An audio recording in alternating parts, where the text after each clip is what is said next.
একটা কথা কিন্তু জানো নি, একটা পুরুষ মানুষের একটা নারীতে নাকি মন ভরে না। এই কথাটা শোনার পরে আমার মনে অতটা বিশ্বাস হচ্ছে না। এটা আবার কিরকম কথা, নিজে দেখে নিজে পছন্দ করে বিয়া করবো, তারপরে আবার হবো এক নারীতে মন ভরে না। তারপরে সেদিনকে একটা পোস্ট দেখছি ফেসবুকে, যেন কইছে একটা নারীর যেরকম একটা শাড়িতে মন ভরে না, এরকম নাকি একটা পুরুষেরও একটা নারীতে মন ভরে না। এই পোস্টটা দেখার পরে মনে মনে চিন্তা করলাম, ঠিক তো, মেয়েরার তো একটা শাড়িতে কোনো সময় মন ভরে না। আমারও তো ঘরে অনেক সুন্দর সুন্দর শাড়ি আছে, তারপরে আমার মন ভরে না। আরও অনেক জায়গা রয়েছে সুন্দর সুন্দর শাড়ি লেখিয়া। এটা দেখার পরে মনে মনে চিন্তা করলাম, না উদাহরণটা তো ঠিক জায়গা দিছে ডিল। তারপরে গিয়ে আমার বার্থডে ধরছে। এই পোস্টটা ভালো করে দেখো তো, এটা ঘটনাটি ঠিক নেই।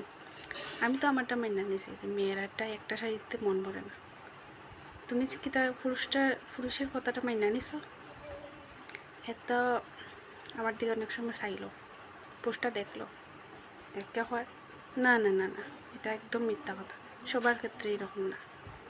কিন্তু মেয়েরা তো আমি জানি সবার ক্ষেত্রে এরকম, একটা শাড়িতে কোনো সময় মন ভরতো না। কিন্তু আমার বরে যে কইলো এটা কিন্তু আমার ডরাইয়া কইলো না, কিতা কিছু বুঝলাম না। আমার তো সন্দেহ লাগে এটা ডরাইও হয়েছে। কোনো দিন যে দুইটা শুনি খবর আছে, ধরতে পারে যদি বেটারে সেই জায়গাত ফুসে।